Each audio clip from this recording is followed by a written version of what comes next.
बदलते ज़माने के साथ लोगों का रहन-सहन तो बदल ही रहा है, साथ ही बदल रहा है लोगों का जीने का तरीका। आज कई लोग ऐसे हैं जो या तो नौकरी की वजह से, या तो पढ़ाई की वजह से, या तो फिर किसी मजबूरी की वजह से अकेले रह रहे हैं। और कुछ लोग ऐसे भी हैं जो बिना किसी मजबूरी के अपने मर्जी से अकेले रहना चाहते हैं। मुझे दिल्ली आए हुए 1 साल के लगभग हो गया है। मैं जब दिल्ली आई थी तब मैं और मेरी बहन दोनों आए थे, क्योंकि उसका जॉब था और मेरी पढ़ाई थी। तब मैंने सोचा था कि जब तक मेरा एग्ज़ाम होगा तब तक मैं और दीदी साथ रहेंगे, बट अभी सडनली जॉब ट्रांसफ़र की वजह से दीदी का वापस जाने का हो गया। तो अब 1 बीएचके के फ्लैट से, जहाँ पे हम 2 लोग रहते थे, अब मैं शिफ्ट हो रही हूँ 1 रूम में, जहाँ सिर्फ मैं रहूँगी और मेरा जो सपना है वो रहेगा। मेरे सपने के साथ साथ उसे पूरा करने का जो हिम्मत, जो जज़्बा, जो तलब है वो भी रहेगी। अभी रूम खाली करते वक्त वाकई ये एहसास हो रहा है कि अकेले रहना आसान नहीं है। दीदी चली जाएगी। दीदी मेरे लाइफ की हमेशा से एक स्ट्रॉन्ग पिलर रही है, और मैं जब यहाँ दिल्ली थी तो मुझे हमेशा से ऐसा लगता था कि ये मेरा कोई रूम नहीं है, मेरा घर है, क्योंकि मेरी बहन मेरे रूम पे इंतज़ार करती थी। जब भी मैं रात में लाइब्रेरी जाती थी वो हमेशा जगी रहती थी और मुझसे एक ही सवाल पूछती थी, रात भर पढ़ी है, भूख तो नहीं लगा है। अब मैं अगर लाइब्रेरी से रूम जाऊँगी तो कोई मेरे से ये नहीं पूछेगा कि भूख तो नहीं लगा है। अब अकेले मैं रूम पे रहूँगी तो कोई मुझे इरिटेट करने वाली नहीं होगी, मुझे ज़बरदस्ती खाना नहीं खिलाएगी, ज़बरदस्ती मुझसे चाय नहीं बनवाएगी और मुझसे काम नहीं करवाएगी। अब मुझे सब कुछ खुद ही मैनेज करना है। पर ये सब सोच के मुझे ऐसा लग रहा है कि कहीं ना कहीं अब मुझे और मेहनत करना है और जल्दी से जल्दी अपने एग्ज़ाम्स को क्लियर करके अच्छी से नौकरी लेके उन लोगों के साथ रहना है। और दिमाग में कहीं ये भी चल रहा है कि वाकई अकेले रहना बहुत मुश्किल है। आज फाइनली मैं नए घर पे शिफ्ट हो गई हूँ। घर नहीं बोलेंगे, रूम बोलेंगे, बट अभी तो घर ही होगा क्योंकि अभी दीदी मेरे साथ है। कल दीदी चली जाएगी वापस, तो कल से वो रूम कहलाएगा। अभी मैं ब्रोकर के पास आई हूँ और सारे पैसे उनको दे दिया, जिसमें रेंट, सिक्योरिटी, ब्रोकरेज सभी कुछ है। सिक्योरिटी मैंने हाफ मंथ की इस महीने दिया है, हाफ मंथ की अगले महीने दूंगी। अभी वापस से रूम पे आ गई हूँ। दीदी यहाँ पे मेरा पूरा काम समेट रही है। फिर यहाँ पे वाईफाई वाले भैया आ गए वाईफाई लगाने, क्योंकि मुझे क्लासेस वगैरह लेनी होती है और यहाँ पे नेटवर्क का बहुत इशू है। और मैं यहाँ पे न्यूज़पेपर का एक सेक्शन कंप्लीट कर ले रही थी हाथों हाथ, ताकि रात में ज़्यादा प्रेशर ना पड़े। यहाँ का काम निपटाने के बाद हम पुराने घर पे जाएंगे और वहाँ से सारा सामान जो भी पेंडिंग बचा है वो लेके आएंगे और ये फ्लैट ओनर को हैंड ओवर कर देंगे। ये फ्लैट 12,000 का था और 12,000 में मेरे ही एक सब्सक्राइबर को मिल गया है।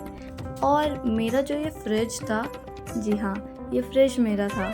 तो ये जो मेरा फ्रिज था इसे मैंने 5,000 में ख़रीदा था और 3,000 में बेच के जा रही हूँ।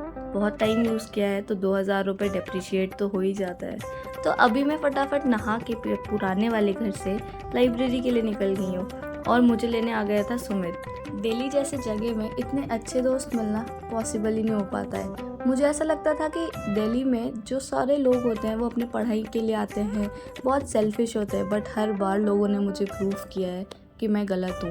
पहले अन्नू, विनय और अब ये सुमित। अभी लाइब्रेरी आने के बाद सबसे पहले मैंने अपना काम स्टार्ट करा। क्लासेस जो थे मेरे पेंडिंग वो कंप्लीट करा। 2 दिन से मैं शिफ्टिंग में हद बिजी हो गई थी, जिसकी वजह से मैं अपनी क्लासेस नहीं ले पाई थी। न्यूज़पेपर मैं कभी स्किप नहीं करती हूँ, लेकिन क्लासेस मेरी छूट गई थी कल। तो फटाफट मैंने अपनी क्लासेस को करा, जिसमें मैं एंशिएंट हिस्ट्री कर रही हूँ और साथ ही साथ जो मेरे 2 दिन पुराने नोट्स है उसको भी रिवाइज़ करती जा रही हूँ। दिन भर के शिफ्टिंग की वजह से मैं बहुत ज़्यादा थक गई थी, तो मुझे बहुत नींद भी आ रही थी साथ ही साथ। ऊपर से हिस्ट्री सब्जेक्ट सबसे ज़्यादा बोरिंग लगती है, तो इसे जल्दी से जल्दी निपटाएंगे। अब मुझसे बहुत सारे लोग ये पूछेंगे कि आप दिल्ली रह के क्यों पढ़ाई करती हो और आप वापस घर क्यों नहीं चले जाती हो। तो मैं घर नहीं जाना चाहती हूँ, क्योंकि घर पे पढ़ाई नहीं होती है। घर पे एक कंफर्ट जोन हो जाता है जो शायद मैं कहीं अवॉइड ना कर पाऊँ। और भी कई सारे रीज़न्स हैं, पर मैं सारे रीज़न यहाँ पे बता नहीं सकती हूँ। तो अभी फटाफट हिस्ट्री की क्लासेस को कंप्लीट करती हूँ जैसे तैसे। और दिन भर की थकान अभी निकल रही थी, पैरों में बहुत दर्द हो रहा था, बिल्कुल जान नहीं बची थी। तो मैंने 12 बजे के अराउंड ब्रेक लेने की सोची। 12:05 हो गए थे रात के। 15 सितंबर की ये बात है।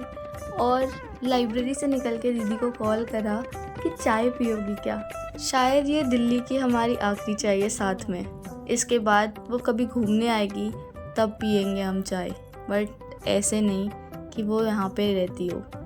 बहुत सारी चीज़ें चेंज हो जाती है और चेंजेस को एक्सेप्ट करना होता है। मैं भी कोशिश कर रही हूँ कि धीरे धीरे मैं करूँ।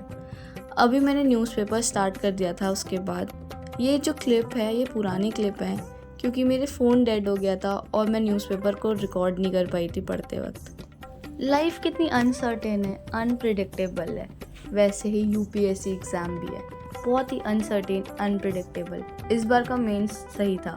मैंने बहुत सारे क्वेश्चंस देखे हैं। नेक्स्ट वीडियो में मैं बताऊंगी कि कैसे कैसे क्वेश्चंस आए थे और मेरा क्या मानना है यूपीएससी मेंस 2023 के बारे में। तो अभी मैं वापस रात में 4 बजे के करीब घर निकल गई थी और कल से फिर से वही शेड्यूल स्टार्ट होगा।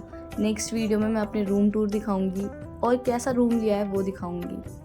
तब तक मिलते हैं आपसे अगले व्लॉग में।